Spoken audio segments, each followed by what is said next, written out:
readjust this again. Madame Roy back again.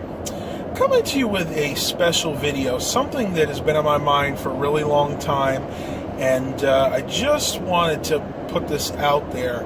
And I think the title of this video is going to be Spreading Yourself Too Thin. As of late, that's exactly how I've been feeling. So you guys know I'm a computer technician. I do some sales, mainly repairs and stuff like that. But lately, I have let my customers kind of rule my actions, if you will. And there are two schools of thought on this. One, you want to have good customer service. But two, you don't want to have such good customer service that you are spreading yourself too thin and lacking any kind of a personal life. And that's actually what has been happening to me lately. I consider myself a very nice person.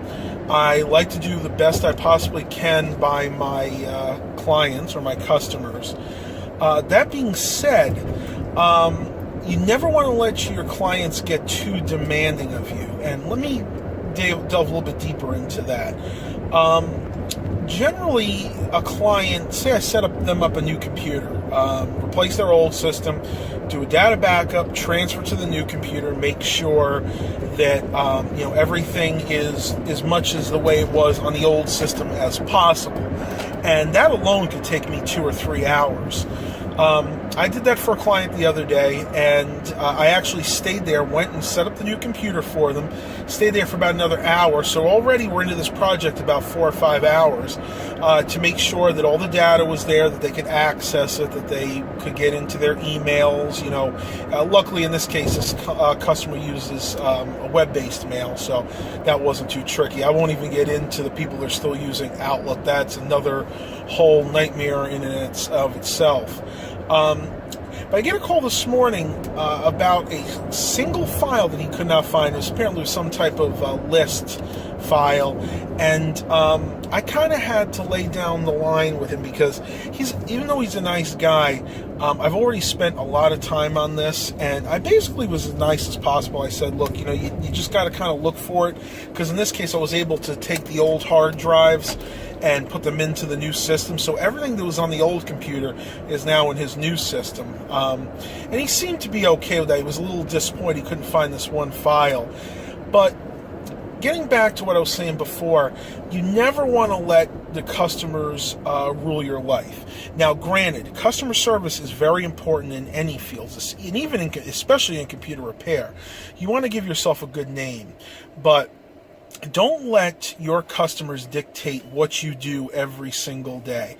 And just remember this: if a customer calls up having a computer problem, you got to prioritize. If it's something small, like they can't access one specific file, or they say the computer's running a little bit slow, if you don't have time to get to it that day, put it off for a day or two. It's not a number one priority.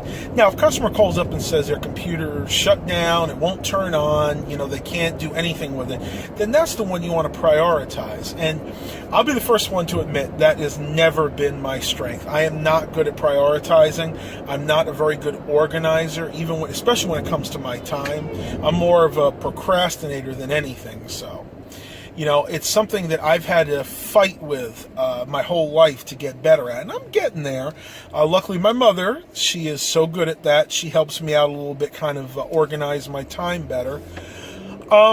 But that's really what I wanted to let you guys know, because this is something that's been happening to me lately, and I'm sure in whatever line of work you guys are in, it probably happens to you as well. I mean, this is not just computer repair. This could be pretty much anything. I know someone else that's in the medical billing and coding field, and the office, she actually worked for multiple offices, and they were running her ragged.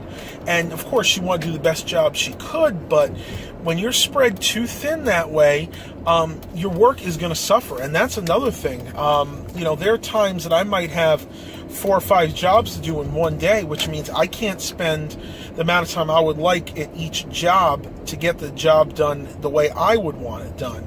So you just kind of got to prioritize your time. The best thing I could tell you to do, and I've started doing this myself, is use the Google Calendar. If you guys have an Android smartphone, even Apple, I believe you can do this with Apple now too. basically you just go into your Google Calendar. You can tell the phone what it is you need to do, when you need to do it, and it'll also sync with the calendar, Google Calendar on your desktop. So let's say you wake up in the morning and you don't necessarily have your cell phone with you. Let's say your cell phone's downstairs charging.